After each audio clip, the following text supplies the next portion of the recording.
மயிலாப்பூரில் 24 மணி நேரமும் இயங்கக்கூடிய டாஸ்மாக்குகளை எடுத்து பார்த்தோம்னா அதில் கணக்கில்லாத பணம் விளையாடுது. கணக்கில்லாத பணம், அன்இமேஜினபிள் சைஸ். நான் சொல்றதெல்லாம் யோசிச்சு பார்த்தா பிரமிப்பா இருக்கும். அந்த அளவுக்கான ஒரு மிகப்பெரிய தொகை இங்கே விளையாடுது. 24 மணி நேரமும் அனைத்து டாஸ்மாக் பார்களும் மயிலாப்பூர் லிமிட்குள்ளார ஓடிட்டு இருக்குது.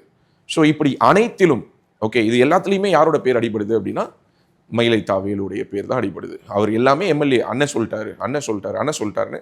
அதில் என்னென்னா அவர்கிட்ட ஒரு ஸ்பெஷாலிட்டி என்னன்னா, அவர் மட்டும் சம்பாதிக்கிறது இல்லை, மேலேருந்து கீழே வரைக்கும் இருக்கிற எல்லாருக்கும் ஃப்ரீ ஹேண்ட் கொடுத்துட்டாரு. எல்லாரும் சம்பாதிச்சிங்கப்பா, எலெக்ஷன் இன்னும் ஒரு 9 மாதம் தான் இருக்குது, எனக்காக எவ்வளவோ பண்ணியிருக்கீங்க, இது எதுக்குன்னா அடுத்த அண்ணன் தான் நிற்க போகிறேன், இப்போவே ரெடி ஆகிக்கோங்க அப்படிங்கிறதுக்கு இப்போவே என்ன பண்ணுறாரு, ஃப்ரீ பண்ணி விடுறாரு, எல்லாரையும் சம்பாரிச்சுக்கோங்க அப்படின்னு சொல்லிட்டு. ஸோ குறைகள் உடனே தீர்க்கப்படுகிறது அப்படின்னு யாராவது சொல்லியிருக்கிறாங்கன்னா அதை நம்ம இப்படியும் புரிஞ்சுக்கலாம்.